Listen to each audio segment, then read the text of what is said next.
it's going to be Wilson to Wilson for the Jets for the foreseeable future. But no, he was probably my favourite receiver was Garrett Wilson, so it's a shame to see him go to a divisional rival in the Jets. One thing I thought was interesting though is that he seemed less than impressed to be a Detroit Lion. When he got interviewed, he sort of just cut it short and walked off the stage. So that was interesting. And then at 18, this is when the most nuts move of the draft happened, in my opinion. Now, we expected a superstar receiver trade. We all thought it'd be Deebo Samuel who would be on the move. Wow, what a night last night. The 2022 NFL draft did not fail to deliver. It was I was less hyped than usual for a draft because obviously my team, the Miami Dolphins, we did not have a first round pick, we didn't have a second round pick either. So it's sort of like I was sort of less enthusiastic about this draft, and also the fact there wasn't sort of like a superstar quarterback coming out as well. You sort of that's sort of like a reason to watch the draft, is like, oh yeah, where we end up or whatever. But no, still up and watched it anyway, just to provide content for you guys, and I'm glad I did because wow, it was a really interesting night. I mean, it was crazy after the first 10 picks or so. I really enjoyed it. It was nice to see so many teams actually smash it for once as well. Like normally you look at a couple of teams and you're just like, okay, that was the wrong pick. But especially in the top 10, pretty much every single team probably picked the right guy, or the majority of them did in each of the picks. So this podcast is basically just going to be me initially just going through every single pick, but just very, very quickly, just so I don't miss anyone. And then we're just going to talk about the main talking points surrounding last night's draft ahead of the second round again tonight, and it's just gonna be a quick little pod just to get some content out on the draft, because wow, it was a good night, like I said last night, and we've certainly got some things to talk about. We've got some trade to talk about. So without further ado, let's get into the 2022 NFL Draft reaction pod. Hut, hike. So there was a little bit of a debate going into the draft as to whether it would be Trayvon Walker, the edge rusher out of Georgia, or whether it would be Aiden Hutchinson, the edge rusher out of Michigan, number one overall to Jacksonville. Now, Hutchinson is a more accomplished player. He's got he's got over double the sacks of Walker in college. Obviously, Walker only started, I think, for one season, but Walker is the athlete. He's sort of built like Myles Garrett per se, whilst Aiden Hutchinson is still an athlete and more productive, but he's not as built as Walker. Now, I would have taken Hutchinson if I was Jacksonville, but the Jacksonville Jaguars, they took Trayvon Walker, and it was Hutchinson who fell to Detroit. Is a hometown team, I guess you could say that way. A perfect fit for Detroit. They would have run the card up like that just to go pick a Michigan Wolverine who obviously playoff team Michigan Wolverine this season as well. But yeah, so Hutchinson will probably go down as one of the next best Big Ten pass rushers. Think Joey Bosa, Nick Bosa, etc. And for Detroit, well, he's a cornerstone player to build around in this new. He seems like a Dan Campbell player, someone who's just wired in and ready to just think about football. And then 3, it was a little bit of a surprise. The Houston Texans went for Derek Stingley. Now, I actually had them getting Stingley in a mock because I sort of heard a little bit earlier. I think they were saying it would be Stingley over Ike Mekwonu, their offensive tackle. But yeah, Stingley, one of the most talented corners in the draft, probably the most talented corner. But his freshman year in college was his best year. So his 2 years after that were not as good. Obviously, one of the big things with Stingley is he's played against the best of the best, both in-game in the SEC and at practice at LSU, going against the likes of Jamar Chase, Justin Jefferson, etc. And the Jets followed that up by taking a corner of their own. Sauce Gardner, the most NFL-ready corner I've probably got at the moment, just because Stingley's not been the guy we assumed he'd be after the 2019 season. Sauce Gardner, got a bit about him, got a bit of swag. Never allowed a touchdown in college. They compared him to Richard Sherman on the draft last night, which I think is fair enough. And he's a scheme fit because Robert Saleh had Richard Sherman in his defense in San Francisco. And then the Jets will need him to cover Tyreek Hill, Jalen Waddle, and Stephon Diggs. And then the other New York team, the New York Giants, they picked Kayvon Thibodeau, pass rusher out of Oregon, at number 5. A year ago, he was probably the presumed number 1 overall pick, but things didn't really pan out that way. He's still one of the most talented players in the draft. Hopefully the next great Giants edge, you think about Lawrence Taylor, Michael Strahan, etc. Hopefully Thibodeau will go down in history like them. There are some character concerns as he's interested in more things outside of football, but that doesn't really bother me per se. I think as long as he's a quality player and he's dialed in sometimes, that's fine by me. But yeah, so he's interested in things like NFTs and crypto. But he's very smart as Thibodeau, and he's a great personality as well for the New York market, like Sauce Gardner is. Now at 6, this is a little bit surprising as well. The Carolina Panthers passed on a quarterback. They did not go for Kenny Pickett. We'll go into this a little bit later in a minute. But Ikem Ekwonu, the offensive tackle, the best offensive tackle on the draft, he fell to 6, which I was a little bit surprised by. He's a Panthers fan as well. He went to NC State, so doesn't have to travel very far. This is a perfect pick for the Panthers, in my opinion. I mean, you can go and get a quarterback from elsewhere. You can go get Baker Mayfield. You can go get Jimmy Garoppolo, because let's face it, Sam Darnold is not the guy. And then the Giants' second pick at 7, they took a guy for Thibodeau to go up against in practice, Evan Neal, the offensive tackle. He slots in at right tackle. Andrew Thomas can play at left tackle. Obviously, they drafted him in 2020 draft. He played right tackle at Bama at times as well, did Evan Neal. He's a very lean lineman. He's still built and, very big, but he's not got like the fat that many linemen do have, so he's like an athlete. He's honestly, he doesn't look like a lineman. He looks like a pass rusher, does Evan Neal. So, but he's very good at what he does. And it seems like a great pick for the Giants. Obviously, getting a starting pass rusher and a starting tackle, that's what dreams are made for in the NFL draft. And then at 8, now this was a surprise for me, and this is one that I don't really agree if I would have taken somebody else. This is the Atlanta Falcons taking Drake London at 8th overall. A big surprise. I thought it would be either Garrett Wilson or Jermaine Johnson, the pass rusher out of Florida State, who let's say had a story in the draft last night, did Jermaine Johnson. He's a big receiver, think sort of Devontae Parker, sort of go up and get it guy. But the reason why I'm a bit confused is they've literally got to go up and get a guy in Kyle Pitts, who is like one of the most, if not the most athletic tight ends in football. He had a great start to the season. Obviously, he was a bit slow to get his first touchdown, but he got it in London, Tottenham Hotspur Stadium against the Jets.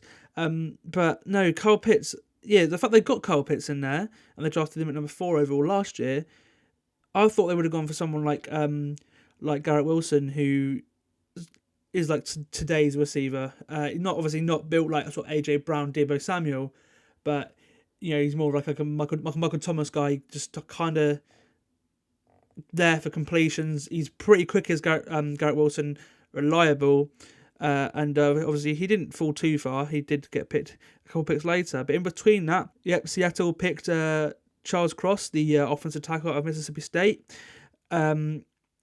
He is an interesting one because obviously the way Seattle like to play football is, the way it's presumed to be after Russell Wilson has gone. Is we expect Pete Carroll to want to go and run the ball, because Drew Lock is their quarterback. But it's an interesting one because he is not much of a run blocker. Well, he is good when asked to do it at Mississippi State, but 80% of his snaps were pass sets, so he's not really had much experience as a run blocker. But the Seahawks would have taken this and be like, okay, we've got a top offensive tackle, let's go take him like that, because they have nobody on the offensive line at the moment. The Seahawks are probably one of the worst rosters in the NFL. They have DK Metcalf, and it's one of the least talented ones. To get an offensive tackle to start this rebuild that they don't have many picks for, because obviously that stupid Jamal Adams trade. Now Jamal Adams is good as well, don't get me wrong, I did sort of just forget about him, but that's the point. He's not a superstar player that we thought he would be. He's more of a box safety. Then he can get caught out sometimes. He is not a Marcus Williams per se.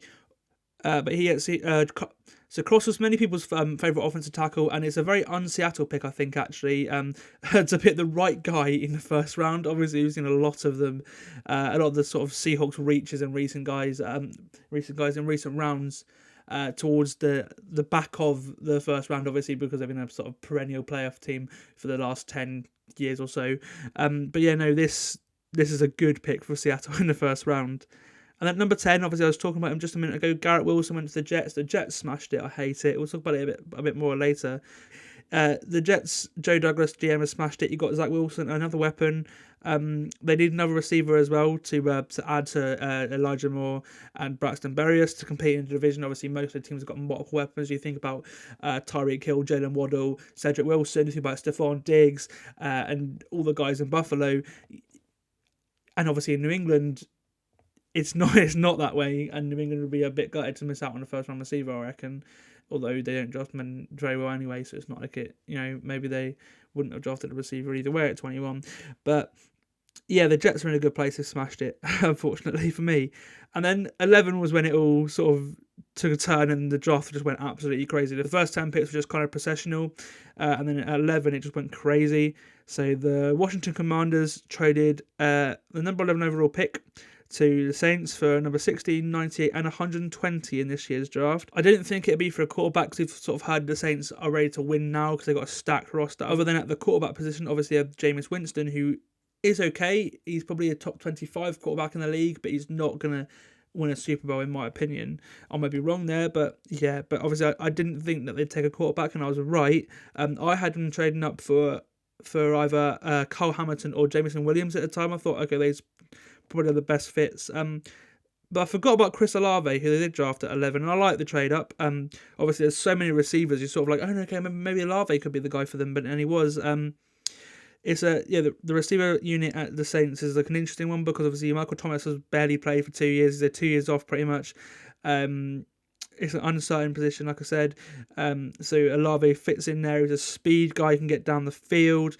It gives Jameis a weapon to see if they can win with Jameis, but I don't think they will be able to. But Chris Olave is the guy, not Jameson Williams, who the very next pick went to Detroit. Yeah, not Minnesota. The Minnesota Vikings traded an in-division trade. At first I was thinking, oh, is this from Malik Willis? But that's very stupid for Minnesota to trade trade back 20 spots and give their divisional rival a quarterback. But fear not, it wasn't for who has got the immense upside of Malik Willis. But fear not, it wasn't for Willis. It was for Jameson Williams, which could give them even more threat, especially early on. But whoa, no QB. He's a super talented receiver. One of my favourite guys, probably behind Garrett Wilson. But he's only had one real season because obviously he was a fourth choice guy at Ohio State before transferring to Alabama. But fast, big, and he's got a chance to be real good. But the injury may have dragged him down a bit because he tore his ACL in the national championship game in January against Georgia. One thing I thought was interesting though is that he seemed less than impressed to be a Detroit Lion. When he got interviewed, he sort of just cut it short and walked off the stage. So that is interesting. And then at pick 13, boy was there another trade. The Houston Texans traded their 13th overall pick to the Philadelphia Eagles, who moved up 2 spots. I put trades everywhere here in my notes. Ian Rappaport thought it was for Jordan Davis at the time, and he was right. So the Eagles traded 13 for 16, a 4th rounder, and 2 5th-rounders to get Jordan Davis, the big defensive tackle, out of Georgia. He's going to put him next to Fletcher Cox. He can rush the passer too. Great run defender. One of the best players, the best sort of sure bet players in this draft, I think, in Jordan Davis. And then at 14, the Baltimore Ravens. What a pick. Kyle Hamilton. Kyle Hamilton is going to excel in the Ravens defense. Just wow. He's so versatile. He fits them perfectly because, he can be playing multiple spots, whether that's sort of in the box, linebacker, deep at safety, because he can do that as obviously he is a safety, but I sort of see him more in field. Kyle Hamilton is such a versatile player. Obviously, they've got Marcus Williams back there now as well, a big free agent signing. But so Kyle Hamilton fits in there. They lost to Sean Elliott in free agency, who is this kind of guy, can play in multiple spots, whether it's slot or in the box or wherever, at linebacker. They lost to Sean Elliott in free agency, and Kyle Hamilton is the guy. And this is one of my favourite picks in this draft. And the Ravens defense, they've got a stud here. But that was not it, because at that time, just after that pick was announced, they traded Hollywood Brown to the Cardinals for pick 23 in this year's draft. Wow. Now that was an interesting one because obviously Hollywood's has been a weapon for Lamar Jackson for the last couple of years, but he's not been to the heights of AJ Brown and DK Metcalf, who came out in the same draft class as him. So it was an interesting trade in my opinion, but I think this was the right thing to do because the Ravens, they can probably go get a guy in the second, third, fourth round because I think they got a ton of picks. I was looking and I was like, whoa, they got loads of middle round picks to the Ravens. So they can sort of package them together to go out and get maybe someone like Sky Moore or Christian Watson, who did fall to the second round. I love that move from the Baltimore Ravens. So Hollywood Brown will probably be paid, I expect, in Arizona as well. But yeah, just Lamar Jackson didn't seem happy, but I don't think Hollywood Brown is that good. You can probably get a guy just as good as him in this year's draft, in the middle rounds, and they drafted him in the first round, and got a first round pick back for him. That's good business in my opinion. Just before he goes into just before he goes into a contract year, obviously they would have had to do his 5th-year option this year as well. It's probably the best thing to do to move on from him now, rather than pay him, which I don't think they would have done because he's not been to the level of AJ Brown, Deebo Samuel, DK Metcalf, etc. And at 15, almost about halfway through the draft now, Houston, they moved down with Philadelphia. They took Kenyon Green, who I know a lot of people, including Chris Collinsworth, obviously of Sunday Night Football fame, and obviously the owner of PFF, and he was on PFF's draft show and all the podcasts over the last couple of weeks. When it was podcast a couple of weeks ago, he was saying that Kenyon Green is one of my favourite players in the draft, and I was like, okay, I'll research into him, and he's an awesome athletic lineman.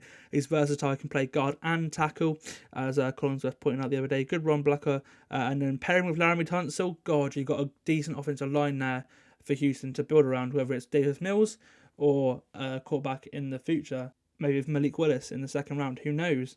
But yeah, the Houston Texans, I really like the pick of Kenyon Green. A little bit of a reach perhaps, but if you believe he's the guy, go out and get him, and Green will add to that offensive line. At 16, obviously, the Washington Commanders, who traded down with the Saints, who went up and got Chris Olave. They drafted Jahan Dotson, the receiver out of Penn State.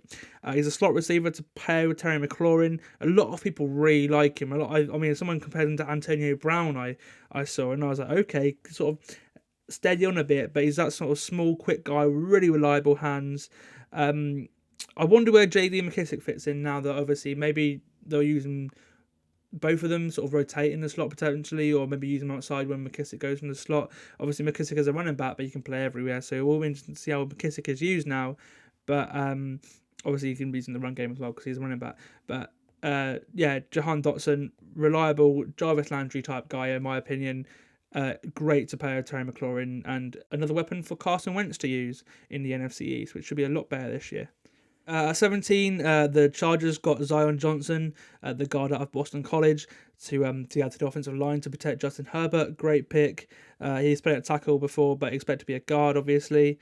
And then at 18, this is when the most nuts move of the draft happened, in my opinion. The Philadelphia Eagles, obviously, they're the second first round pick. This is their own first round pick, I think. The other one was from the Colts, I believe, for the Carson Wentz trade. Now, we expected a superstar receiver trade. We all thought it'd be Deebo Samuel who would be on the move, but obviously I personally can't see him leaving San Francisco because I don't know who would use him the same way, and I think he's just.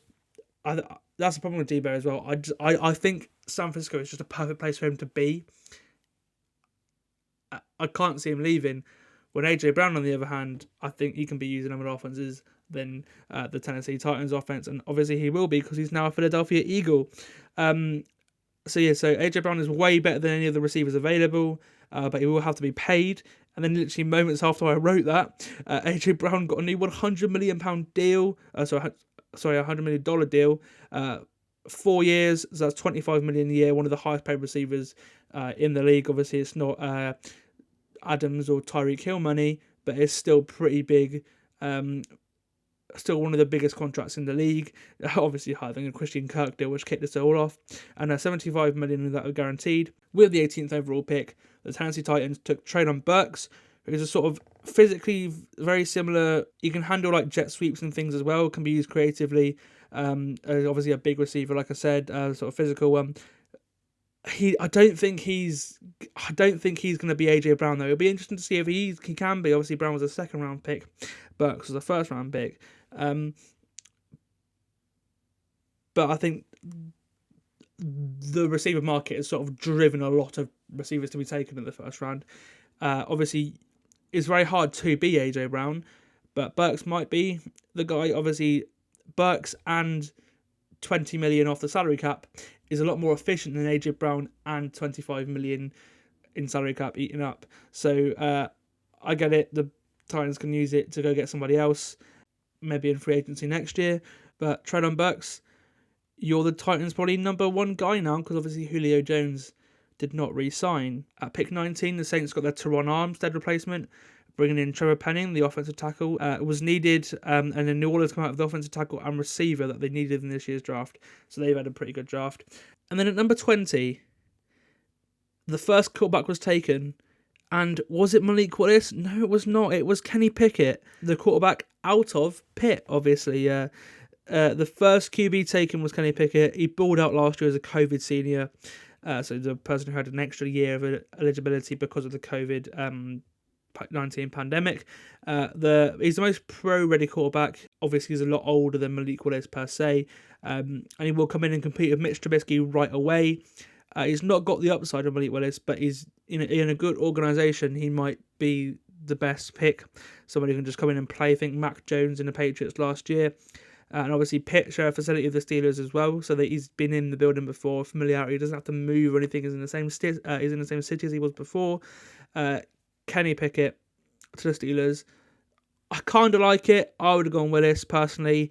I'm not the biggest of fans of Pickett, but I get it, and he probably was the perfect pick for them because of the hometown Pitt factor. And then at 21, we got yet another trade. And I love this one from the Chiefs. They traded up. They traded 29 and a fourth rounder to go and get Trent McDuffie, who was the best corner available, in my opinion. He can play outside and in the slot.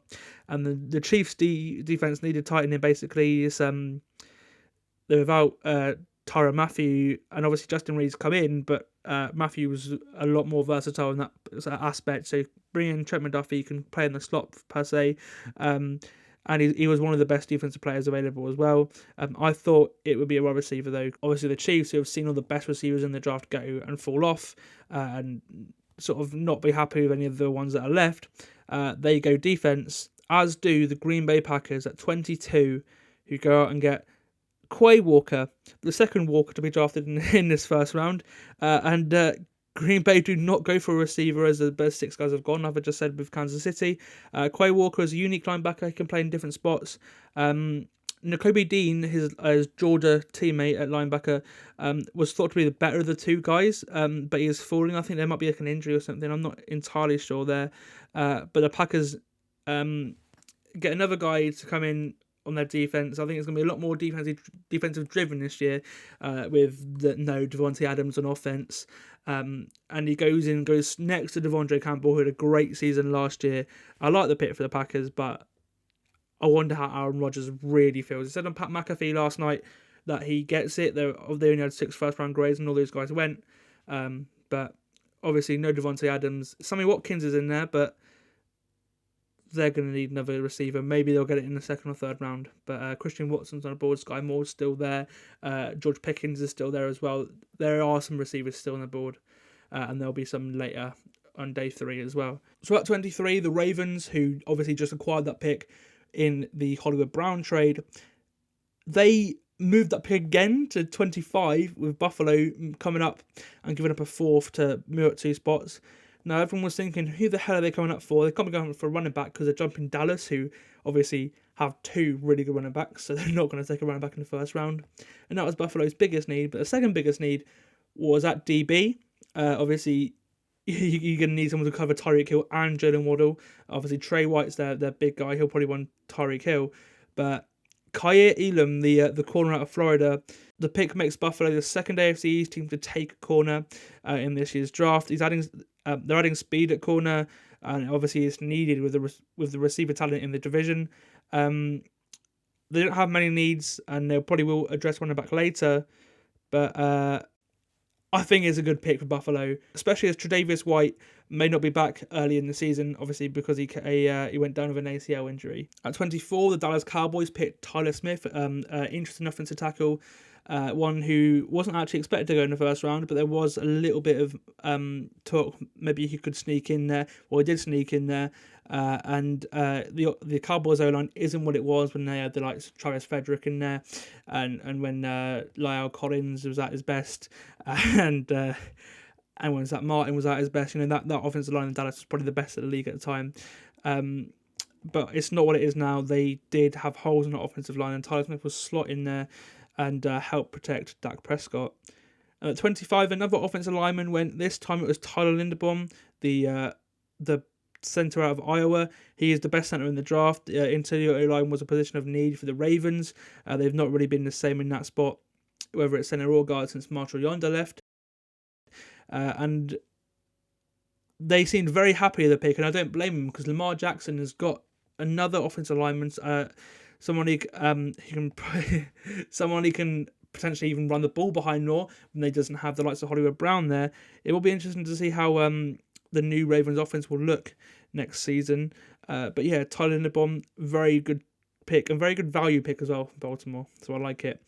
The Titans, who obviously inherited a second first round pick with the Eagles trade, they've now got their own pick of 26, and they realise, we don't really like anyone here.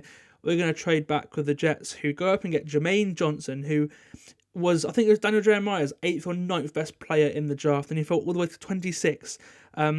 He's their third first rounder, a third great pick as well. I like Jermaine Johnson. He had a good show at the Combine. He fell way down, way further down than expected. And he's one of the top edge rushers. Obviously, he was the fourth edge rusher, to go after Thibodeau, Walker, and Aiden Hutchinson, obviously. And the Jets didn't actually have to give up much to get him. They only gave up one of their second round picks.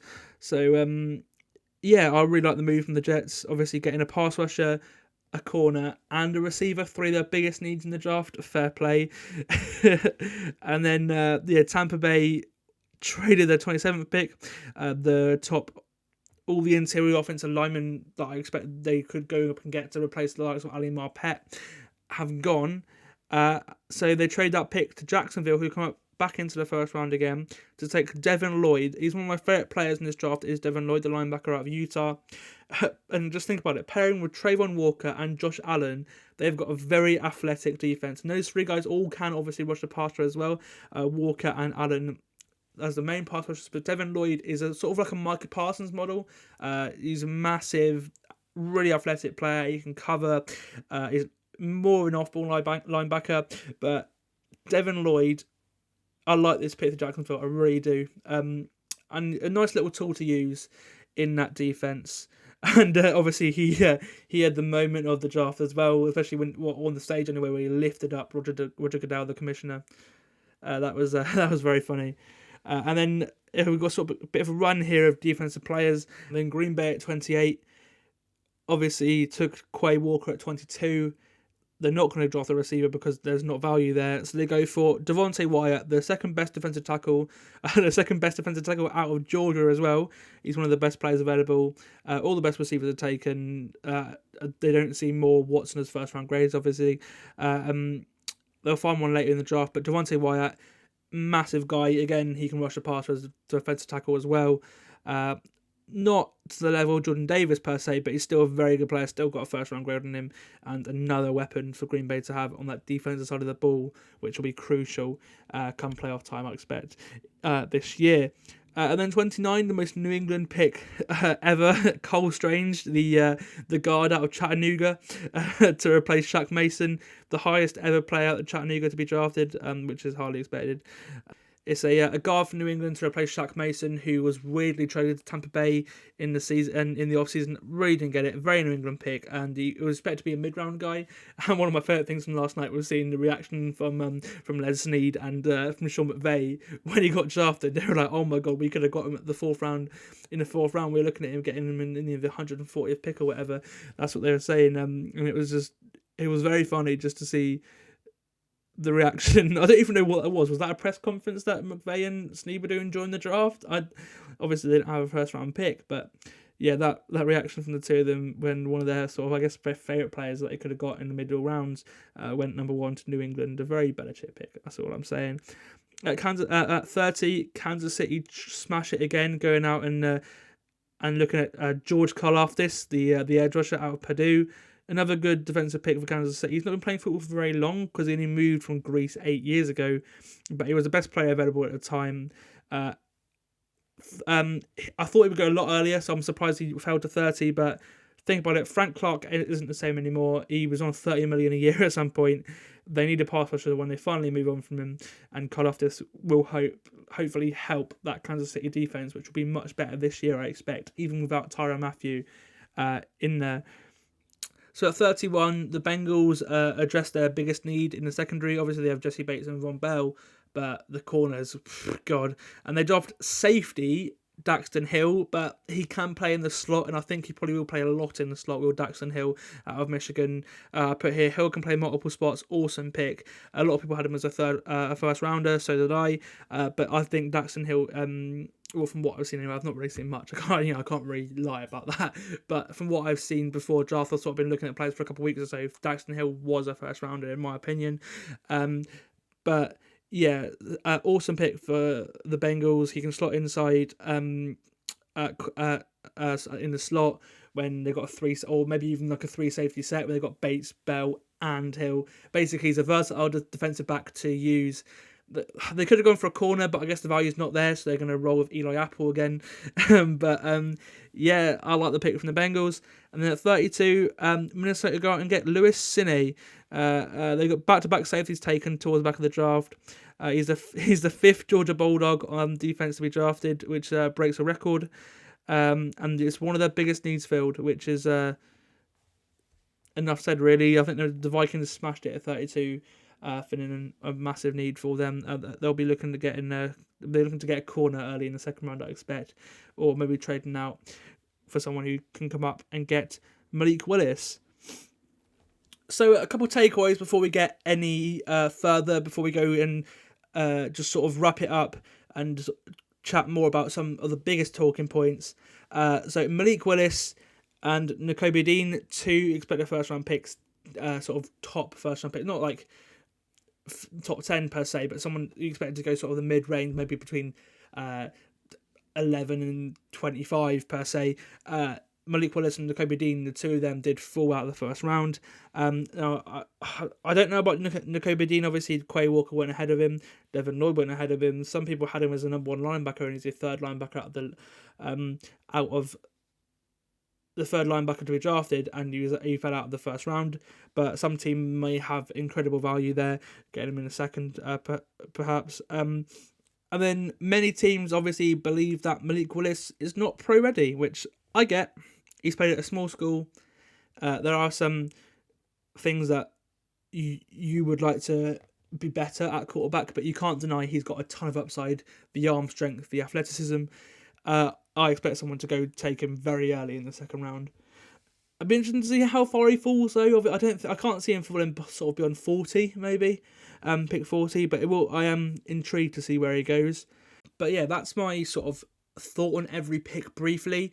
I've been recording here for 40 minutes. I don't know how much of it will go out, but I did not expect to be going on that long. I sort of included more information than I thought I would with some of those picks. But so let's go through just sort of some of the winners and losers, I guess, of the draft then, just to sort of cut down on time, and then grade every team's pick. And then that'll finish the podcast because I did not expect to be going on for this long. This is former NFL head coach Hugh Jackson speaking, and you're listening to the SJMoores Podcast. It's a great podcast. I listen to it, and you should too.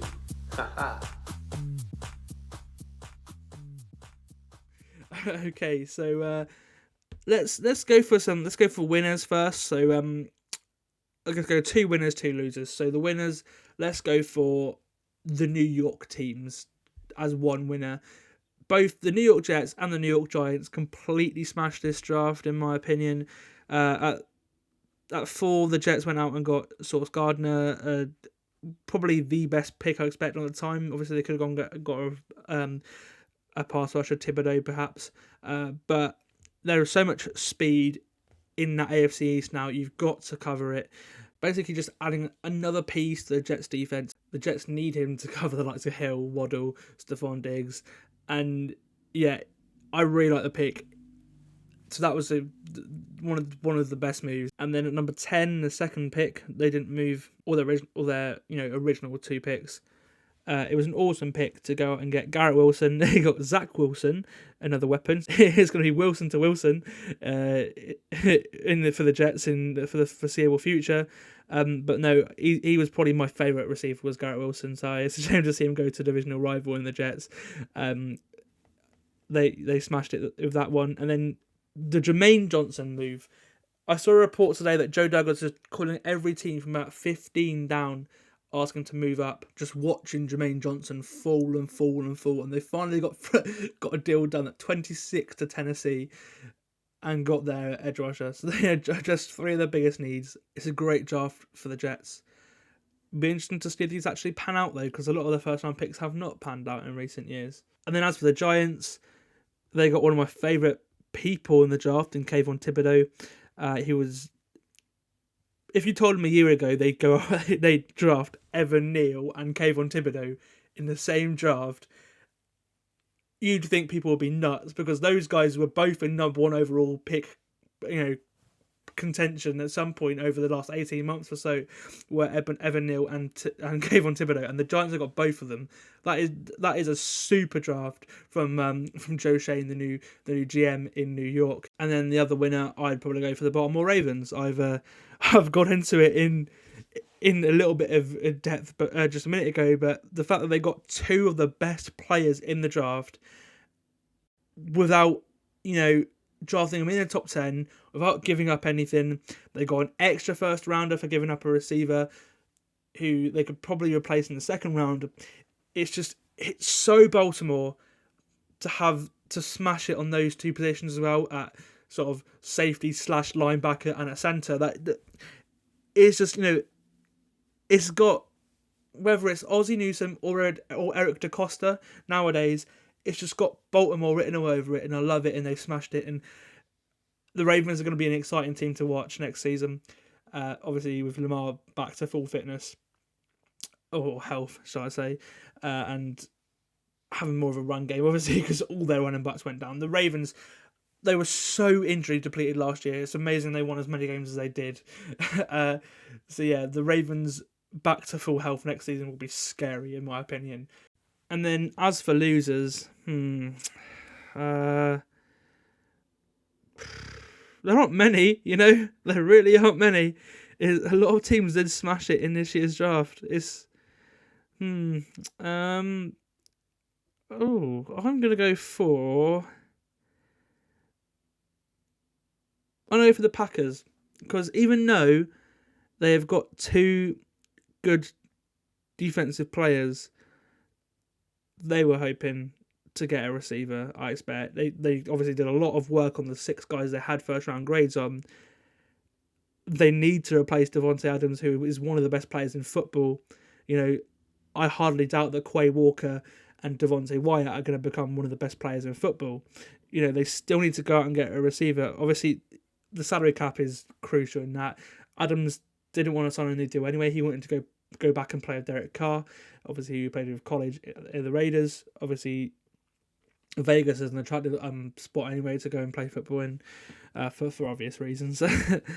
Yeah, I'd probably go for the Packers as my number 1 loser, just because it's they're not going to be the same team they have been in recent years. They're not going to be that dynamic offense with Aaron Rodgers, who is in trouble trying to get the ball downfield and knows that somebody as good as Devontae Adams is there to go out and get the football and go for a huge gain at a clutch opportunity. It's very hard to get that of a rookie. That sort of relationship takes time, and by the time that sort of developed, Aaron Rodgers may no longer be in Green Bay. And I don't. I feel like they need to maybe go out and get a massive veteran guy. Maybe go out and get Julio or someone. Just because they've been in this window to win for so long, and they've lost, championship game after, championship game after divisional round game this year. Just, I just want Aaron Rodgers to win another Super Bowl. To be honest with you, I'd probably pick the Packers as my biggest loser, and then the other one. This is an interesting one. Arizona, perhaps? I wouldn't have given up a first-round pick for Hollywood Brown. Obviously, he's reunited with Kyler Murray, his college teammate. But I don't know. I feel like you probably could have used a second-round pick to go out and get a better receiver, I reckon. I don't know. I think it's a bit of a stretch going for Hollywood Brown. Giving up a first-round pick for Hollywood Brown when he's not been as productive as a first-round pick should be, if you know what I mean. Like, you've seen AJ Brown moved for a first, and he's put up way more of a CV than Hollywood Brown has. But yeah, those are my draft winners and losers. I guess now let's go and grade every team. So we're going to start with the original draft order. So because I've sort of written it out because I wrote it out in that way earlier. So the Jaguars, obviously they went for Trayvon Walker, number 1 overall, addressing their biggest need. I said we get into it earlier. I think they should have taken Hutchinson. It's a project, or maybe even a Kwonu at tackle, just to put someone on the other side next to Cam Robinson, just protect Trevor Lawrence. But no, they went for Walker, who it's a project. Obviously, if he does hit, he'll hit in a big way and he'll be great. But it's just whether he will hit. It's risky with the number 1 overall pick. But then you take into account the Devin Lloyd move, which I love. I'd probably give them a B, I'd say. The Lions, now I love their draft, going out and getting the best edge, in my opinion, in Aiden Hutchinson, and then having the balls to get 20 spots to a divisional rival to go up and get Jameson Williams. I'd probably give the Lions an A for those 2 picks. The Texans, Derek Stingley, I like, solid pick. I also like the pick of Kenyon Green, but I'd probably say there were better players available in each spot, 3 and 15. I do like it. I do like their draft, but I'd say a solid B. It could be better, but it's all right. I like the Texans draft. The Jets, A star, get out of the way. The Giants, A star, get out of the way. We addressed those 2 earlier. The Panthers, I'd go an A. I like the Aquanu pick. Now it's just interesting to see whether they go out and get Baker Mayfield or Garoppolo with whatever ammo they have. Obviously, they don't have a second-round pick, I think, because of the Sam Darnold trade, if I'm not mistaken. So yeah, let's just see what they do at QB now, because Sam Darnold isn't the guy, like I said earlier.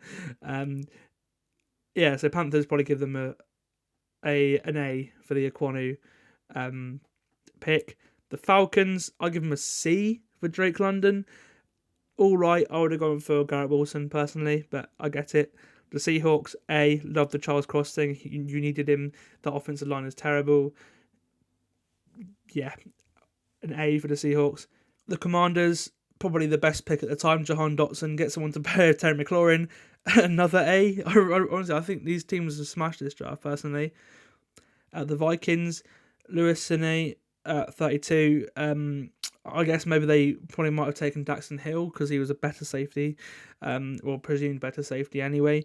At 31, who went to the Bengals, I'd probably give him a B for the Sine pick. Obviously, it addresses the bigger needs, their biggest need, so it's a pretty high grade. I don't really know much about Sine, to be honest with you. I didn't expect him to be a first round pick. That's why I'm giving him a solid B, just to sort of cover my tracks. The Ravens, A star. We've gone over it earlier. Love their draft. The Eagles now, obviously Jordan Davis, and then the pick for AJ Brown, we're including that as well because they used the draft pick for that. I'll give them an A. I like it. The Saints, I'll give the Saints a solid B. I like the move for Chris Olave. I also like the move for Trevor Penning, but obviously it's not a for sure thing. He's not Evan Neal or Aquanu or Charles Cross. But yeah, the Saints, 2 decent picks. I give them a B. The Chargers, obviously they went for the guard Zion Johnson to protect Herbert. Another solid B. Be interesting to see how he does fare in that offensive line. He can play tackle. Don't know if he will do or not, but he can do. Obviously, Rashawn Slater's a right left tackle. That's a given. But the Chargers give him a solid B. Go back-to-back offensive lineman in 2 years to protect their superstar quarterback Justin Herbert. And then the Steelers, Pickett, I give him a C. I would have taken Willis. I get it. He's the most pro-ready quarterback, and I guess you are win now because you have got some pieces, but some you didn't. Yeah, I get it. I'll give him the Steelers a C for Pickett. The Patriots for Cole Strange. I'll give him a C just because I don't know much about him. He seems like a bit of a reach, but obviously with Belichick, you never know. They just have such a weird draft history. I'd probably give them a C for the pick. The Packers, I'd go C. I know I put them as a loser, but I do like the pick of Wyatt at 28.